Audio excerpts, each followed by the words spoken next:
Hello, this is Pam. The topic today is part 3 of research showing the connection between multiple sclerosis and malaria. And this is the third part of a 3-part series. This will be the last one where I've really uncovered a lot of lost research that is very, very significant for those of us that are dealing with multiple sclerosis, because we all want to know what is causing this horrible disease.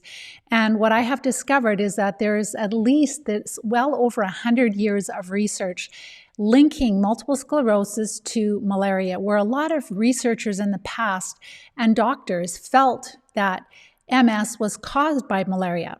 So just as a disclaimer, I'm not saying that all MS, that is the only parasite that can cause MS, but it looks like for a lot of us that this could be a really big piece of the puzzle. So in part 1, I shared what a protist is because we want to know what malaria is, what kind of a parasite it is. So it's a single-celled parasite. It's not bacteria. It's not a worm, and it's a protist. And with malaria, it's called Plasmodium.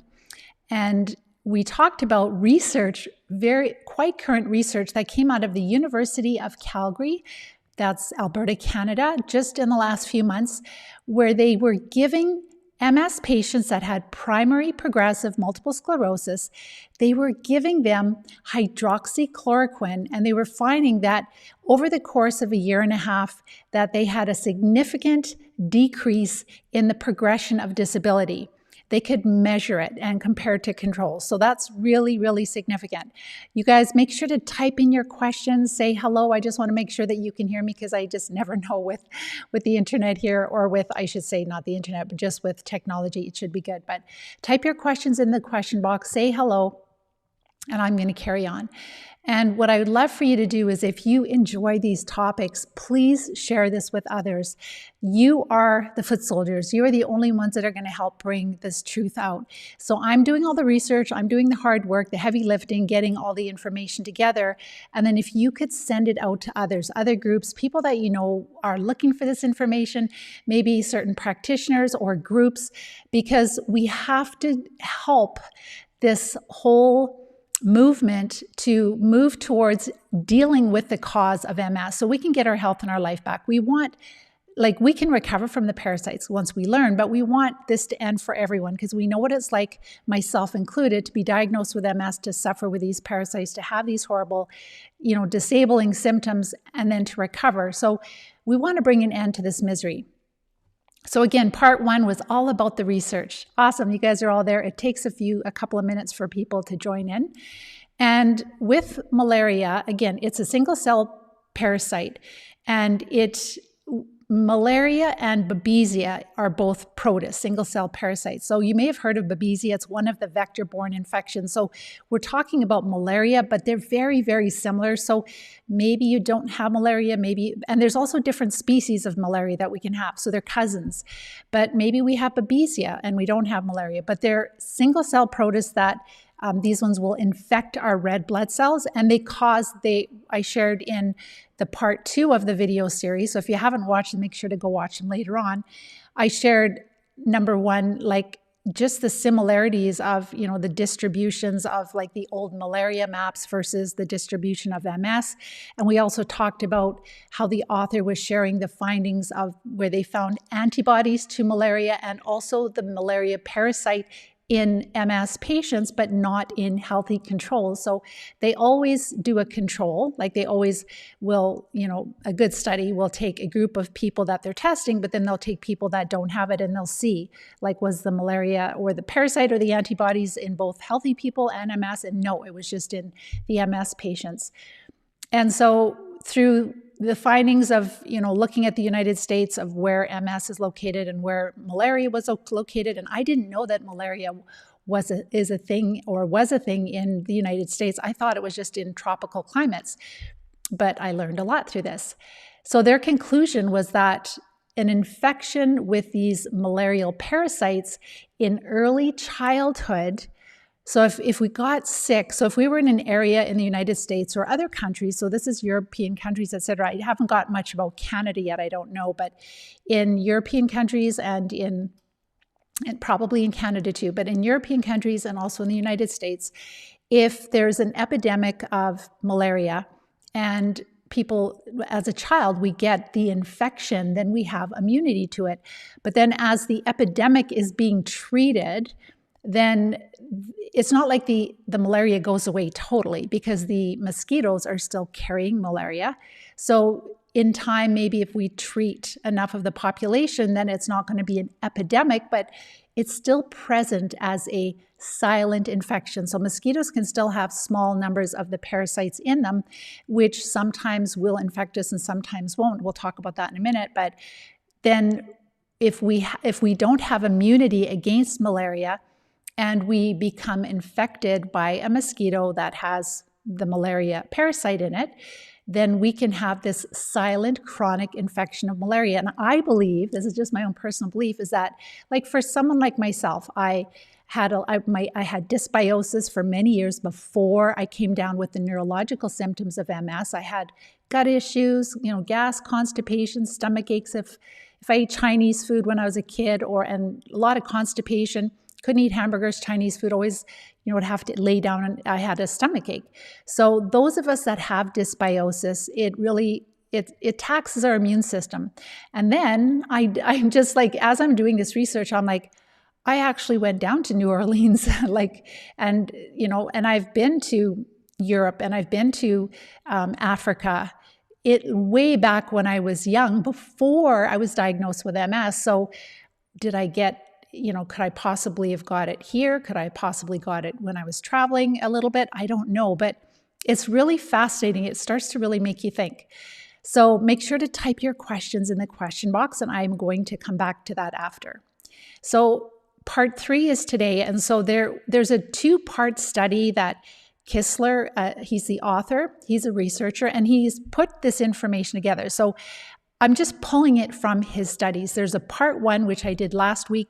The title of that is called, Is Multiple Sclerosis Caused by a Silent Infection with Malarial Parasites? Historical Epidemiological Approach, Part 1. And then this part 3 of my talks, of my videos, is going to be discussing part 2 of that study. So he has 2 full studies on this. And I'm just going to scratch the surface. There's so much information in there. Make it really confusing. So I'm going to try to be as simple as possible. And so again, talking about the geographical distribution of multiple sclerosis, it could be what they feel and what they're theorizing, their belief is that where MS is distributed, it could be understood as the result of a steadily declining immunity against different types of the Plasmodium protists that causes malaria. And that was beginning in the middle of the 19th century, first in the mountain areas in Northern Europe. And again, I didn't know this. I thought it was just like a tropical disease. And about the end of the 19th century in Northern America, and gradually spreading to the south. So the transmission of malaria, it doesn't stop when the epidemics are treated, okay? It will decrease it a lot, but it doesn't just, like if we treat the humans that have malaria, that doesn't mean all the mosquitoes that were infected with malaria are no longer going to infect people. And the distribution of malaria keeps to its former pattern over longer periods of time. So it's basically, where it has been present as an epidemic, it still is often present, but at a much lower incidence, not as prevalent. And for malaria to be transmitted, the temperatures in the summer have to be at least 15 degrees Celsius or higher. If it's too cold, then it's not going to work for the mosquitoes, and then it's not going to be transmitted. And the author talks about the distribution of malaria in countries like Sweden and Finland and Italy and a lot of other countries, which we're not going to talk about because we'll be here for a long period of time. But I didn't realize that malaria was present in all these different countries. So let's just talk about Switzerland, because they have spent a lot of time, really extensive stats concerning the distribution of multiple sclerosis in Switzerland. And malaria has been epidemic mainly in the southern part of Switzerland, where they had significantly fewer cases of MS. So if there's an epidemic of malaria, if malaria caused MS, then you would think that it's going to be treated a lot more aggressively, and so then you would probably find less cases of MS. So you're finding, according to their theories, you would find less of the silent infection. And when I say silent infection, it means like you're having a chronic infection of malaria, not an acute, where you have the high fever and all the symptoms and you're really sick and you go to the doctor and they know in those areas to treat you because they're treating other people for malaria. So it is assumed that the epidemic malaria did not disappear completely from Switzerland, but it changed from a clinical, so that's the, where the doctor recognizes all the acute symptoms, to a subclinical form, the chronic form.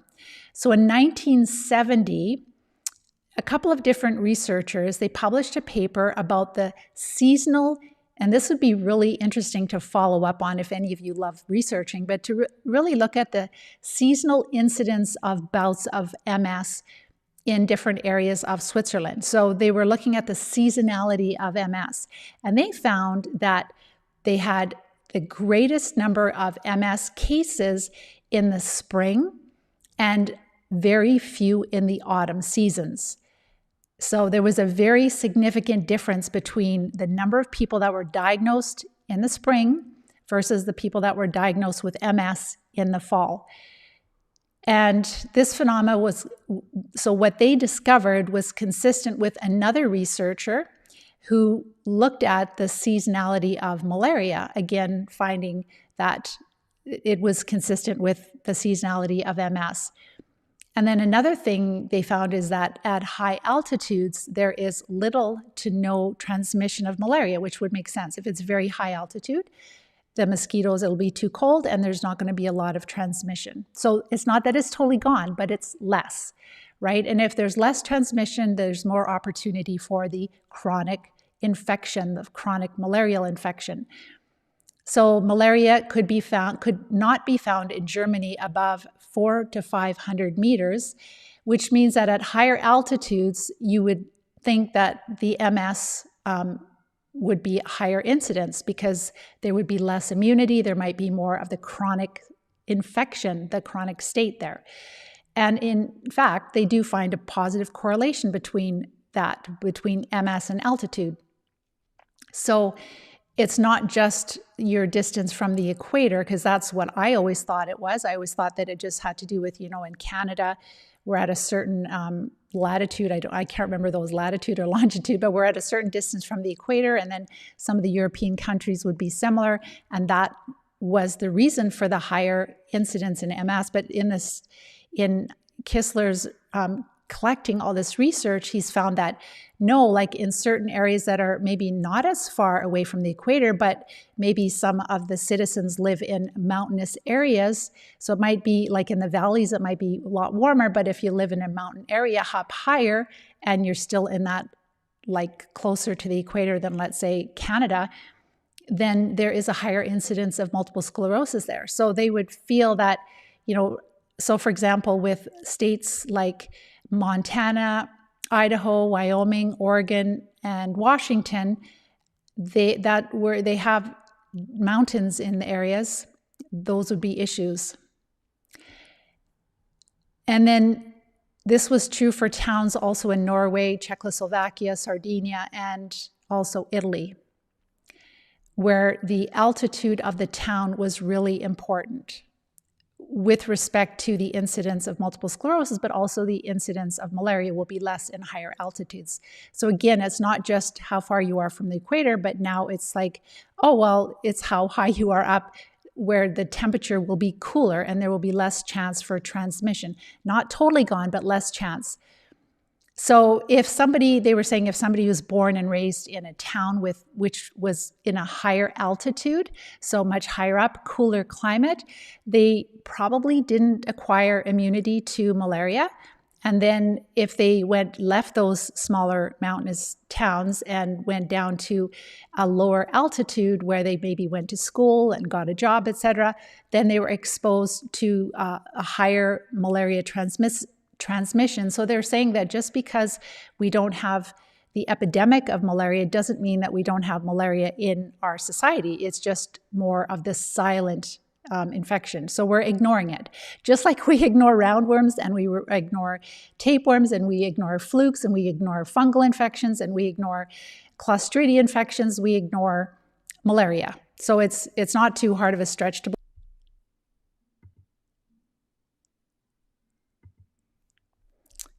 Okay, I think I'm back. Sorry, I have no idea why that dropped. I should not have dropped. Anyhow, so we'll talk about the silent. I know it's going to take a minute or two for people to come back, but we're talking about part 3 of the link between multiple sclerosis and malaria. And where I left off before it dropped is that, let me just see here. I just want to make sure that I'm back on, make sure that I am here.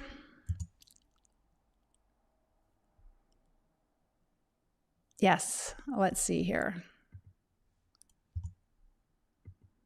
I should be back. All right, just 1 second here. Just want to make sure that I'm here because I don't want to be talking to myself. Technology is great when it works, right? Okay, why is it not showing? Okay, maybe what you can do is just type in the chat or in the comment section, maybe let me know that you can hear me and then I will carry on. Yes, I'm back. Okay, perfect. I have no idea why that dropped. Maybe I'm not supposed to talk about this. I don't know. Just kidding. Okay, so let's talk more about the silent epidemic of malaria. So just as I've been sharing information about these roundworms that they're finding in the central nervous system of MS patients, and then also we know flukes, and we know Dr. Alan McDonald has found tapeworms in the central nervous system developing larvae and also developing tapeworms. And I've shared at least 100 years of research with you linking the Borrelia, the bacteria that causes Lyme disease called Borrelia. And so now we're talking about malaria and how it's ignored. And only when there is a real big in-your-face epidemic that they're like, oh my gosh, okay, we better treat this. And we haven't had that for a few years. So now it's not that it's gone away, but that it is more silent. It is more of a chronic thing. And maybe even the mosquitoes are not quite as infected as when we would have an epidemic, right? If the mosquito is going from somebody who's mildly infected to the next person who's mildly infected, it's not going to have as many parasites. So in treating malaria, if you have a mosquito or another insect that is lightly infected with malaria, then it may not cause the disease inside of us, or we may have it may be triggered a little later and just be a chronic infection. So they've said that even with very low-grade parasite infections, where they were not able to, so malaria parasite infections, where they weren't able to find these gametocytes, so the very immature form, and they did examinations in blood, they sometimes were still infected with the malaria Plasmodium. So it's challenging for them to see that also. And we'll talk about when they were giving them quinine, then all of a sudden the parasites show up, which is crazy. So with a high prevalence of multiple sclerosis in the mountainous regions, when the logical conclusion would be that there's a real epidemic, would be that a real epidemic of malaria should in any case be followed by an increase of multiple sclerosis. So what they're saying is that, again, if people are living in high altitudes, they will have less immunity to the malaria parasites because it can't live there as well. There possibly could be some, depending on how high it is. And then we are more susceptible to having, as an adult or a teenager or as an adult, we're more susceptible to getting this silent infection of malaria. So they looked at Mississippi and they found that in Mississippi, because they have a lot of flooding. So in the year 1903, in the year 1912, and again in 1913, they had a lot of floods. And so with a lot of floods, you get a lot of mosquitoes. And then they had this epidemic of malaria that followed also. And again, malaria follows extensive flooding because you have more mosquitoes, and then the more mosquitoes and the moist climate, it's perfect for the transmission of malaria. So then different researchers found that, between those years that the rate of malaria, the incidence of malaria increased significantly. I think it went up to like 30%, it increased. Mississippi showed by far the highest percentage of positive cases with 31%, while the average of all other states was about 13%. So malaria was still present in the other states, but because of the flooding, it was so much higher. And so then he felt that could help explain why they found a higher incidence of MS following that, like later, in men that were drafted into the Army. And in Louisiana, like in Mississippi, so the neighboring states, they did not show higher malaria incidence, and it was solely because of the flooding. So there's this connection between MS and malaria, like in different states, in different countries, over different years. And it's not just that, but it's also with MS, they're finding that they found antibodies against malaria in MS patients. They're also finding that they find the actual parasites of malaria in MS patients. And so they're finding, and I'll finish with that, is that treating MS patients with quinine, which is a malarial drug, that they had significant benefits. So it is kind of complicated because it's kind of like the opposite. It's like, if there's a high incidence of malaria and they treat it really well, and then following that, then the immunity can wear off. It's still present. But when they're treating the high incidence, that's when they found low MS, because they're treating a lot of people even that could possibly have MS with the malarial drugs, and they benefited tremendously. So, and also if you don't know you have MS and it's malaria and you're treating it early, then it would rectify it and you didn't even know that you had MS, which was really malaria. So that's the whole premise of what they're saying. So in 1905, there were about 500 patients suffering from various neurological diseases in New Orleans, and the rate of MS was 44 per 1,000 patients. And so that his investigation was carried out on a survey admissions of 3 clinics in New Orleans in 1904. They found 22 cases were found, a result of which this researcher stated, in every case above noted, the patient has been personally examined and in the majority of the diagnosis confirmed by other members of the hospital staff, and in one of the autopsies was obtained and the typical lesions, so they found typical lesions that you'd find in MS, but obviously caused by malaria, were found. And his conclusion was that in Louisiana and the surrounding states, MS was an extremely frequent disease. So again, these researchers are mixing up MS with malaria. And he remarked that MS is a very rare disease in New Orleans. Treating MS with quinine. So this is the drug that treats malaria. So here, they had cases that resembled multiple sclerosis, for which they must have been caused by malaria, but they were cured by quinine. So there's one researcher in 1917, and what he shared is, I have seen 1 case in this area and 3 in the tropics of a malaria condition closely simulating like disseminated sclerosis or multiple sclerosis. So they had the symptoms of MS scanning, so speech problems, tremor problems, muscle twitches, spastic gait, increased reflexes. All of these were cured by giving them the malarial drug quinine, Quinine. And the conclusion from this was the conclusion was that, I see what they were saying. So they were saying just because these people responded really well to quinine doesn't mean that they had genuine MS. So what happened is they just basically thought that was just a fluke. They had malaria, they had symptoms like MS, but they actually didn't have MS because they were cured by MS, but with MS you wouldn't be cured by quinine. But that research has never been followed up. That's the problem.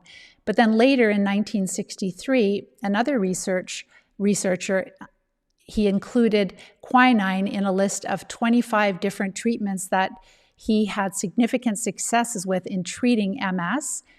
And at least 3 different doctors, also all distinguished by their experience, had also had positive attitude towards treating MS with quinine. So in 1963, there was a doctor and also other 3 different authors also believing that quinine was helpful for MS. And then Mueller emphasized that quinine is useful in cases of MS, especially if the disease shows general symptoms of central nervous system symptoms like vertigo, for example.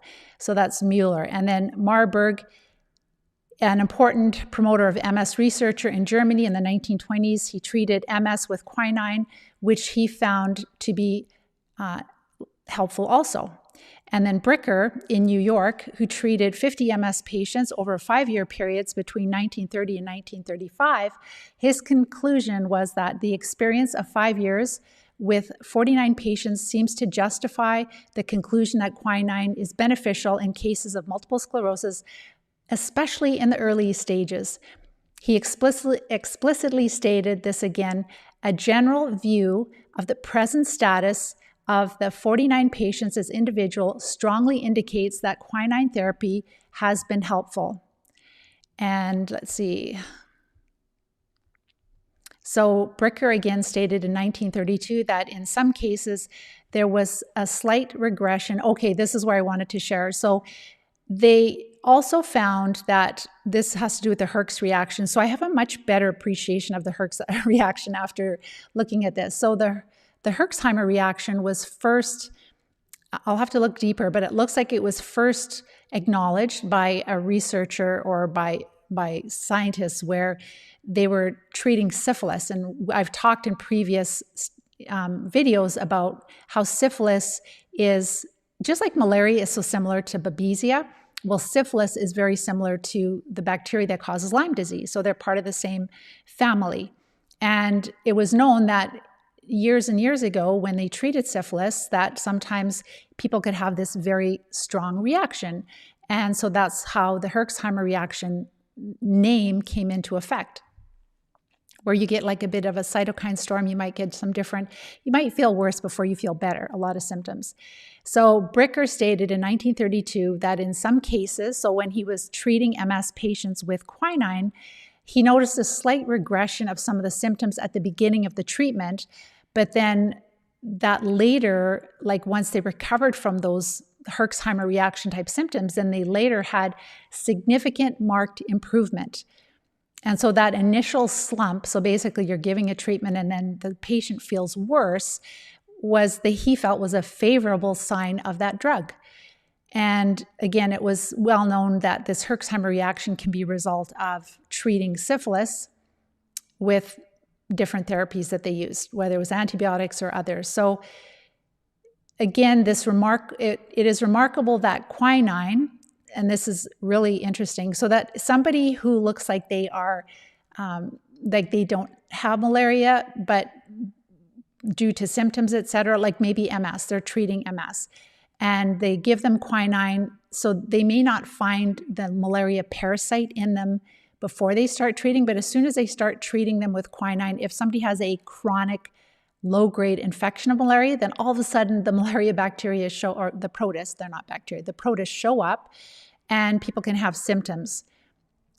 So Craig's conclusion in 1917, researcher Craig, without having a single parasite, a malaria parasite, he concluded from feverish reactions after giving quinine observed by him on a patient suffering with MS. So there's an MS patient, and he gave him that patient quinine, developed a fever.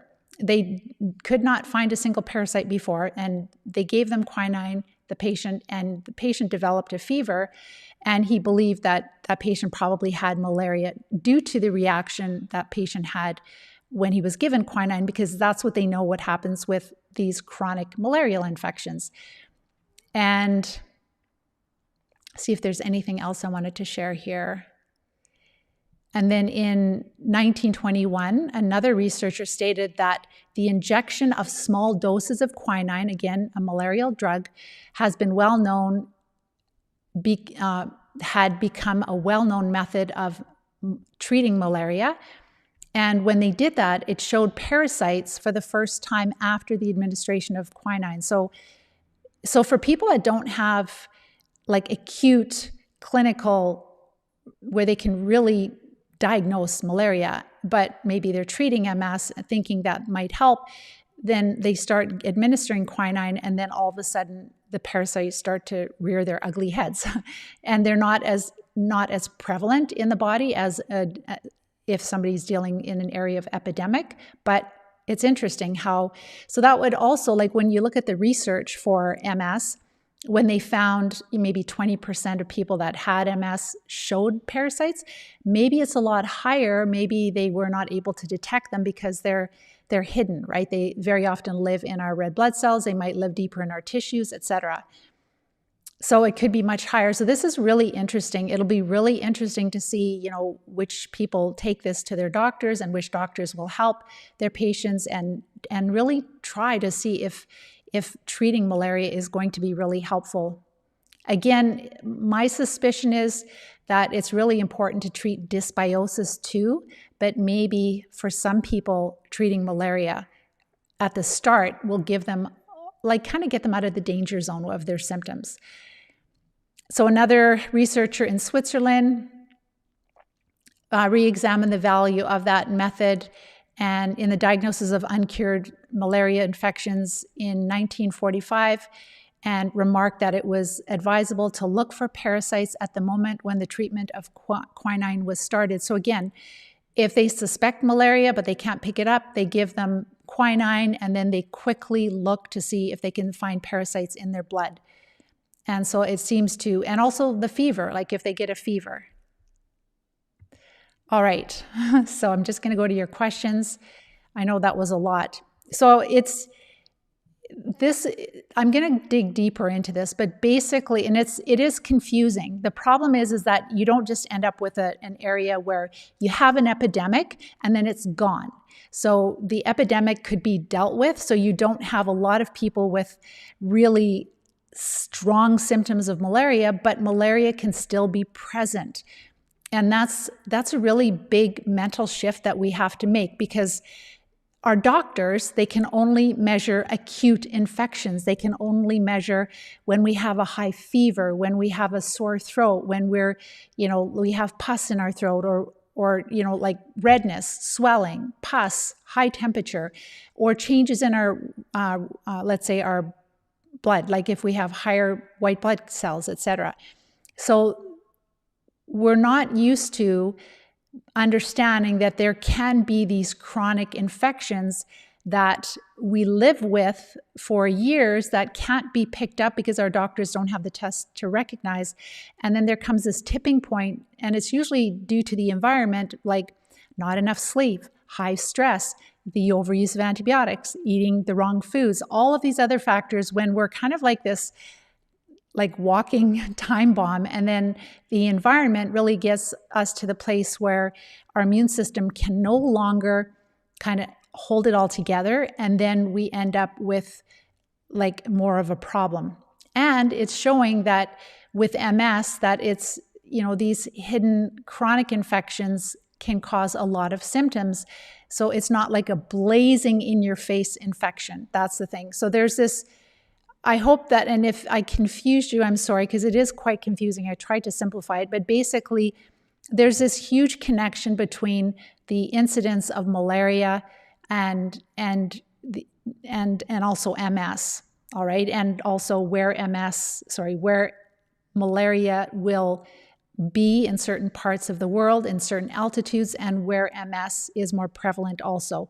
There's this intimate link, and it's over 100 years, many, many researchers and doctors that were treating MS patients. So this is research that really, I just, again, want to commend the University of Calgary for their excellent work and really hope that other researchers are going to take up. And I know that there's no money in treating malaria, like there is no money. All these drugs, a lot of them they've expired, their patents have expired. So, but if that's what's going to give us our health and our life back, we want that. And that's what we should be doing. That's the right thing to do, is to research this. So it might have to be, public funding to get more research in this area. All right, I'm so sorry that I lost you the first time. So if you have any questions, I know a lot of people typed in questions before. Just go ahead and type in your questions. We will come back and answer them. But there's not as many here. Hello, you guys are all back. That's awesome. Hydroxychloroquine. So what I want to just state is, number one, I don't want you to just run out and try to find hydroxychloroquine and try to, in some countries, maybe you can get access to it. Hydroxychloroquine is a drug that it can have serious adverse effects if you don't use it properly. If you use it in very small amounts, it might help with, like if you are dealing with a babesia or malaria type infection, it might help your symptoms. It's not going to be enough to treat the chronic silent malaria, but it could potentially help to decrease some symptoms.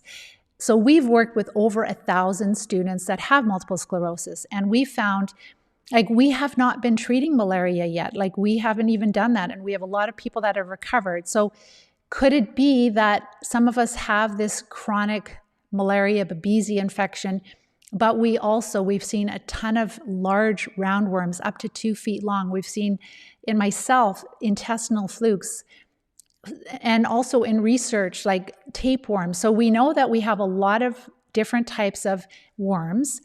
We know that the vector-borne infections of Lyme disease are involved. So it's not just malaria, but it could be Borrelia, it could be Bartonella, it could be others that are really important too. So we have to really understand the whole picture. And that's why, instead of just throwing mud against the wall and saying, okay, well, let's just try this and let's just try that, because what if you take hydroxychloroquine and you maybe possibly do have babesia or malaria? And I don't even know if it works as well for babesia, but for malaria, it may be helpful.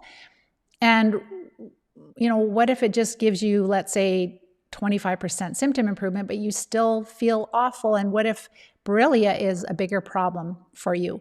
So this is why it's really important to have a plan and to really look at the whole picture.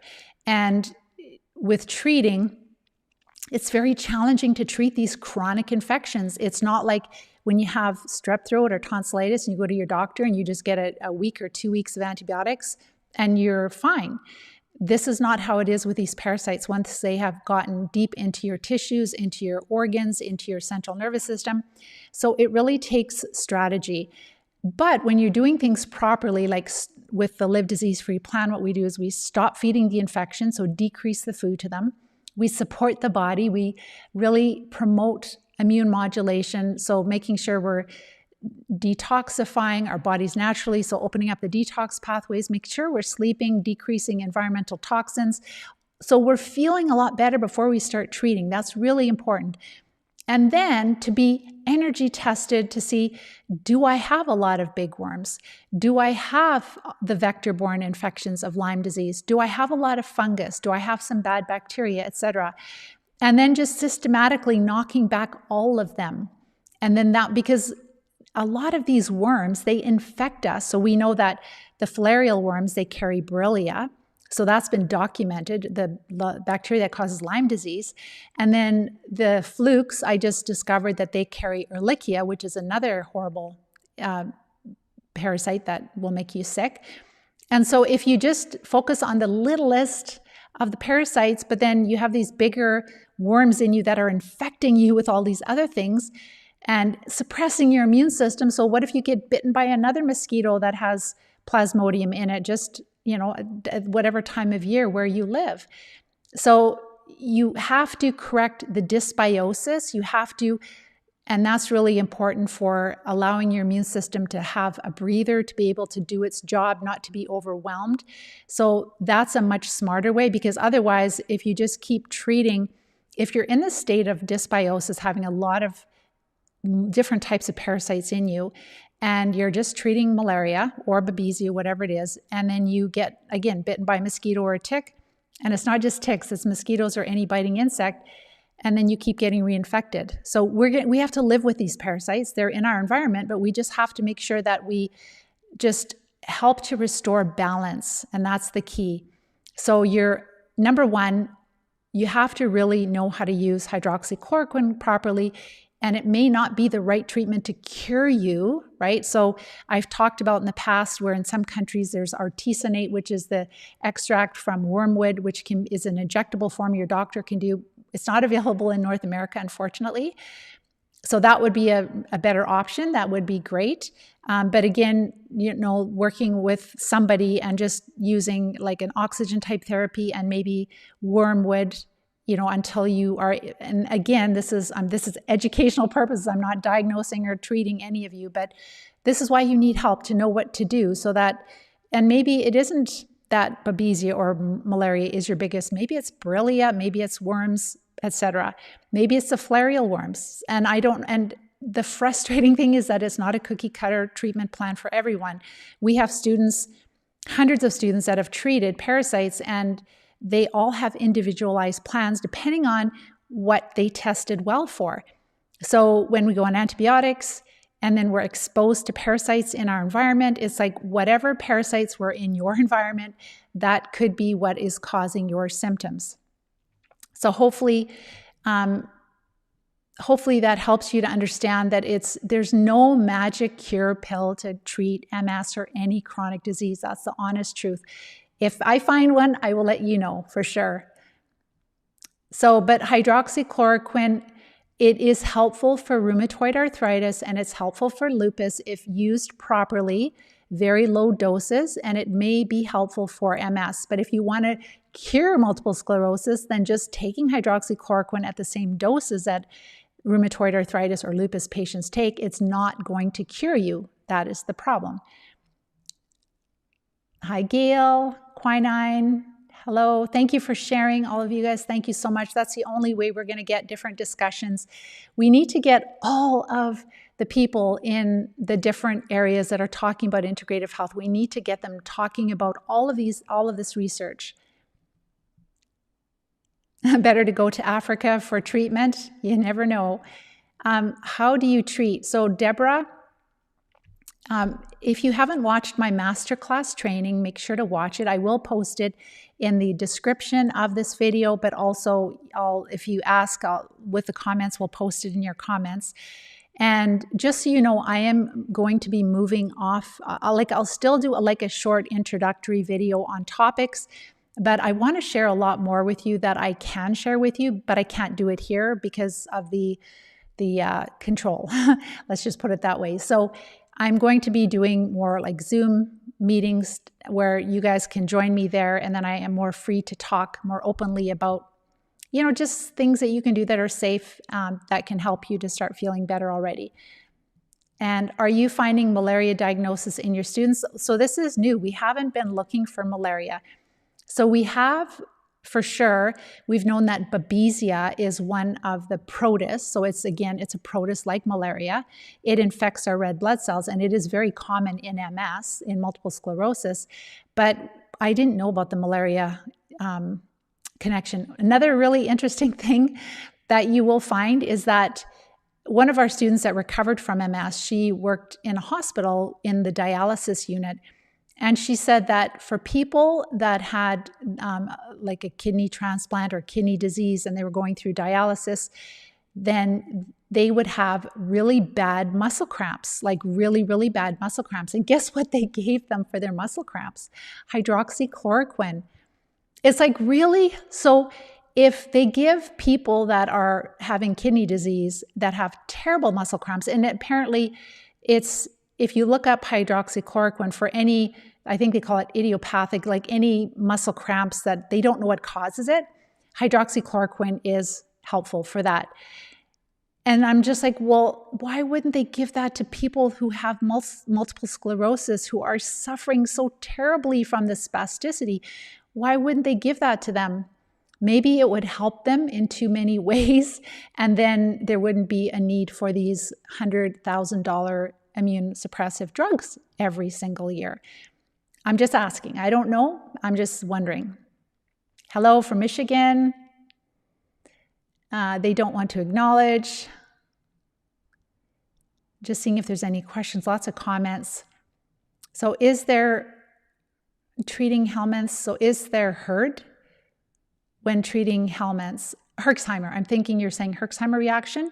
No, I see you changed it after. So you can have, we call it angry parasite syndrome. You can have a reaction to different, and what I always assumed, like this is through the experience of working with over 1,000 students, is that if you use a treatment that is not really effective for the parasite you're dealing with, but aggravates it, very often we see a Herxheimer reaction. Or if we're treating too quickly for the body to clean up the mess, you could see a Herxheimer reaction.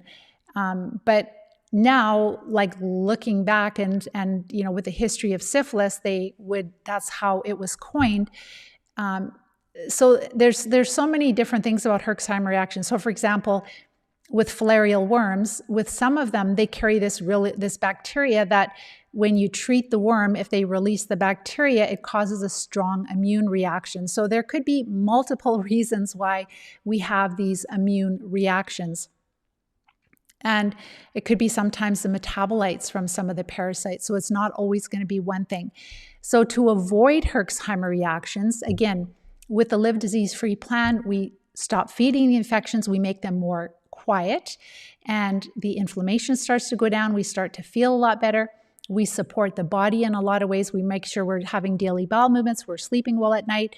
We clean up the environment of mold and radiation and all kinds of things. So we're feeling a lot better. And then we start treating, and we use treatments that we test well for through energy testing. I've done videos on that before. And then from that list of what we energy tested well for, just our experience, we know, okay, well, you tested well for these 3 or these 5, and you know, these 2 or 3 are tolerated really well together, and those 2 are tolerated well. So, you know, start with these 3, and we introduce them one at a time. So we don't just start with 3 parasite drugs at the same time. We introduce them slowly over a day or 2, listening to your body, always listening to your body. And then after the first treatment cycle, then people can tolerate them better. Like as you're decreasing the burden, you'll notice that you can tolerate the parasite drugs a lot better. And so then there's a synergistic effect of, you know, if you test well for 3 or 5 parasite drugs and you tolerate them, there's a better killing action. So the parasite drugs are not a magic cure by themselves. With the doses we're taking that are safe, we found that with chronic disease, if you just had some in your intestines, some worms, etc., and you just treat deworm, it's fine. But when you have neurological disease, they've usually moved out of the intestines, they've moved throughout the body, and then it's more challenging to treat them. So that's why we use a combination of the parasite drugs plus oxygen therapy, oxidizing therapy, plus the antimicrobial herbs. The combination of those 3 plus the prep phase of the diet and supporting the body is really where we see the magic happening. And I am so excited. I have seen so many recoveries in people that they really had no idea that they could do that. So one student who's really blowing it out of the water right now, John, I've just done his editing of his video, his testimony. I'll be putting it up on our Live Disease-Free channel, YouTube, and also our website. But John, so he's just starting to treat, and he's been in a wheelchair for 22 years. You think that that's it, you're done, you can never walk again. But he has, just in getting ready to treat, I'll try to remember everything. So he no longer needs high blood pressure medication. He's off his cholesterol medication. He used to have this condition where his eyes would wander, and he had a really hard time focusing, reading, anything like that. That has totally cleared up. He's dialed down his sleep apnea machine so much, he'll be not using it anymore right away. Like, that's the thing with MS. It's not just MS. With people that have been sick for so many years, they have so many different conditions. His osteoporosis has gone from osteoporosis to osteopenia. He was on meds for that for years, and nothing improved, but just getting ready to treat has improved that much. Trying to think, he can transfer himself in and out of his wheelchair. He used to have a baclofen pump in his central nervous system, and he no longer does that. He's down from, I think, 10 pills a day down to 2 baclofen per day. So he's not done treating yet, but his tremors have decreased. You'll cry when you see his wife had to cut his food for him. He couldn't even lift a glass so he can feed himself. He can drink. He went surfing, not walking yet, but surfing, and he works out, and his fitness trainer is really impressed with the strength that's coming back in his legs, and amazing. So he still can move his legs. He can. So I'm really excited to see the transformation for him. So if you've had MS for a long time, if you've been disabled with chronic disease for a long time, don't give up. There is real hope for you. I can't promise full recovery, but I can say that if you do the right things and treat the infections effectively, these parasites effectively, you will have a lot more recovery than you thought possible. It is a very, very exciting time. So share this information with other people, give other people hope. Make sure to watch my masterclass training, watch my other videos, start to change your diet. I've got lots of free stuff on YouTube, Live Disease Free on our channel.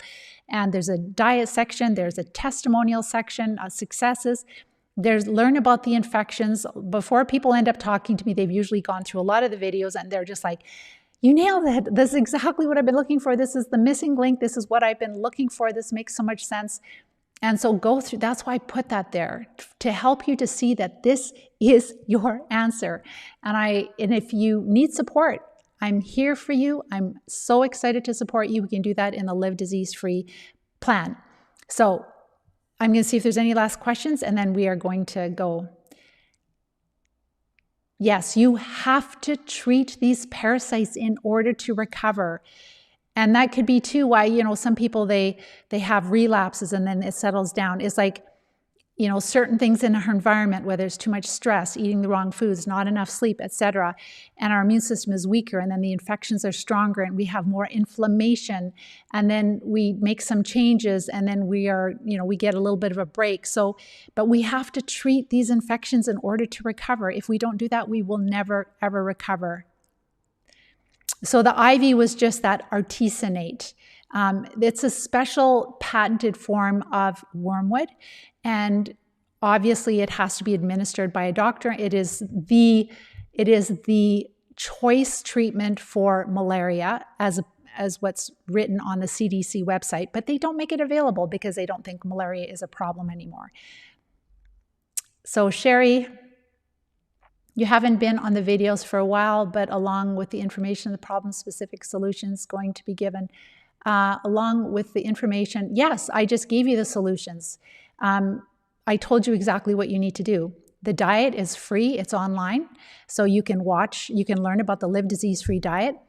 I also, on our website, we have the guidelines. It will make a huge difference. Just what I shared with what John is doing, like all those improvements came from the diet and just starting the oxidizing agent. And then when you're ready to treat, I said, number one, follow the diet, decrease the food to the infections, notice inflammation going down, then making sure that you're having daily bowel movements, making sure that you're sleeping well, making sure you clean up mold in the environment, making sure that you reduce the wireless radiation. I've done videos on all those things. It's all on Live Disease Free YouTube channel. You just have to, it's free, so you have to just kind of look at the topics and find the topics that you want. And then from there, when you want to treat, you just get samples of the common parasite and the parasite drugs especially. The herbs are great too, but by themselves it won't be enough. And then you get energy tested by a practitioner.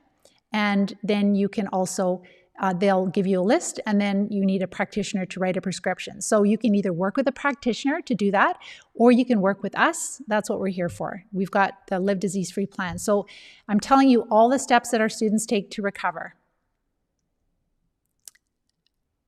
So why is the VDRL negative when CDC I don't know what that is. Sorry, the VDRL negative.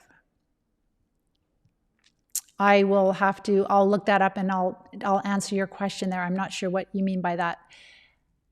Hydroxychloroquine for MS. So I'll try to dig a little bit deeper. Some of those studies are really old, right? They're in the 1800s, 1900s. So I'm not sure how many I can get. What about ivermectin? Gail is asking. So I'm so sorry that you're so sick. Ivermectin is helpful for MS. It would be helpful for treating roundworms and filarial worms. It's not going to cross the blood-brain barrier. It's not going to be a cure for MS. It's one of the parasite treatments, and I've shared all of them. So albendazole seems to test well for a lot of people. Ivermectin tests well for a lot of people. Alinea, which is nitazoxanide, also tests well.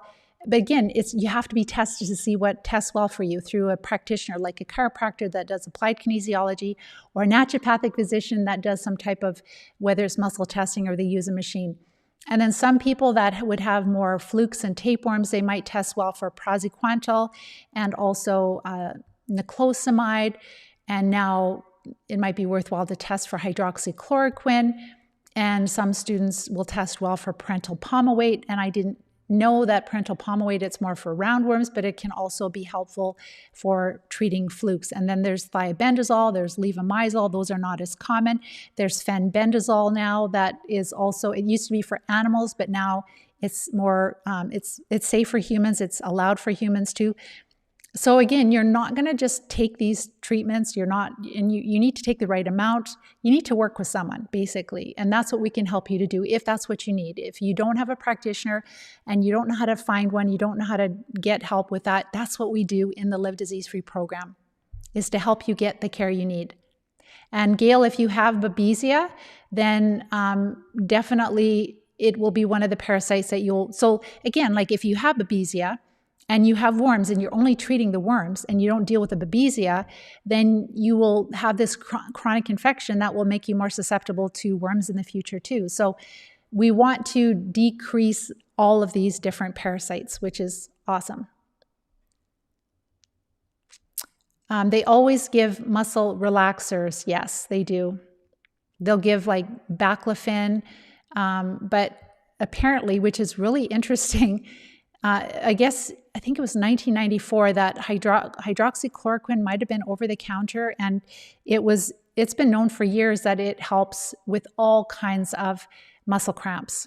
So then you wonder how many people that, like even with kidney disease, right? With kidney disease, we know that that's caused by infection.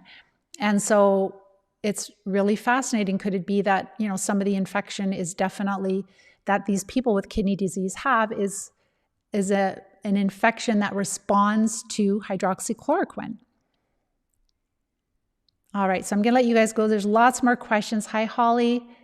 How do you get the drugs during the program that we test for? So I help you to, it's best to get a prescription, but I help people in all countries. So we have a student in India. He just finished his first treatment cycle.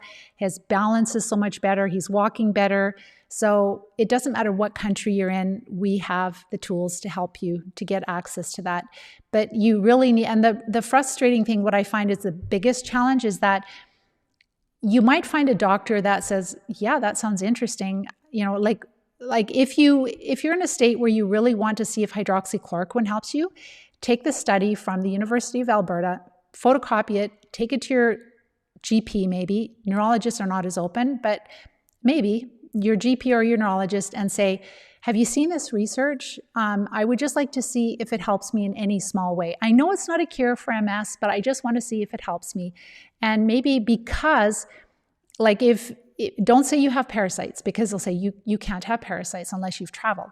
But if you just say, I know that this helps rheumatoid arthritis and it helps lupus, could it possibly help me? Like I know it in this one study, I know it's just one study. Like you can talk like that so that you're not being naive, that they see that you're being realistic.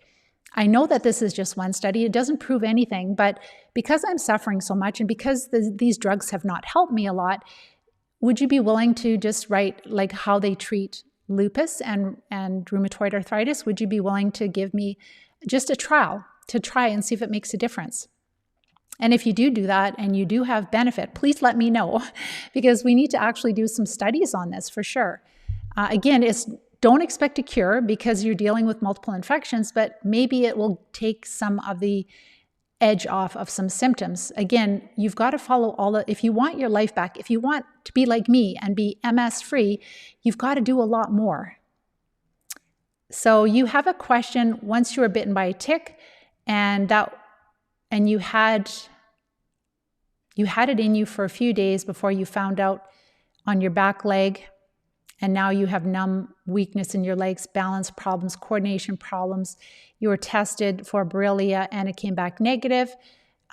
Would I get tested for Babesia? Just please be aware that the tests for Borrelia are not accurate. So you may not show, if you've had it for a while, Borrelia doesn't live in your blood. It's going to move into your tissue. So if you've had it for a while, it's not necessarily going to show up on your blood work.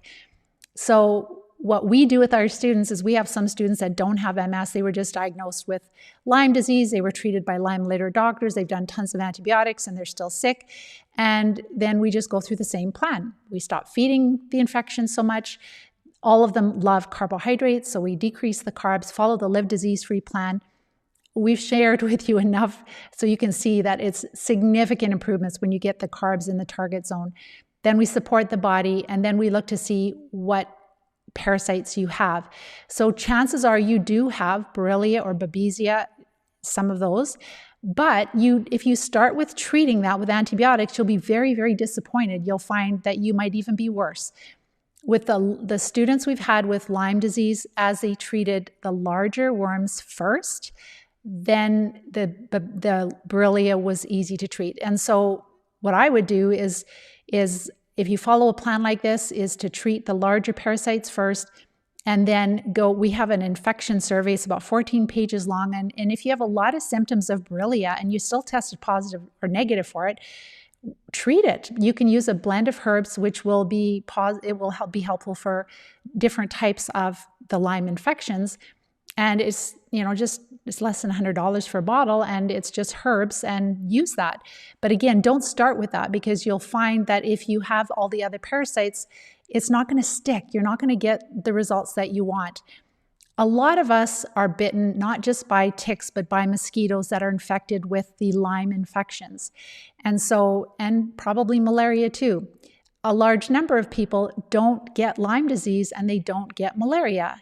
It's those of us, I believe, that have gut dysbiosis. We have the disease-causing microbes, and we're more susceptible to the secondary infection of Borrelia, Babesia, etc.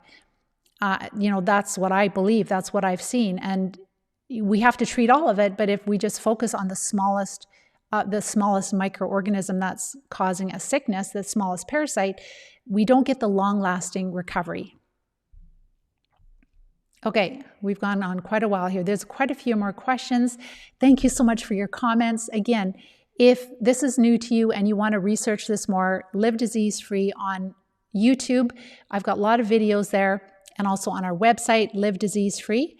And if you're start to change your diet, you'll start to notice a huge improvement. Again, if for the person that is worried about, the negative Lyme, start to follow the diet. You will see that you will feel a lot better.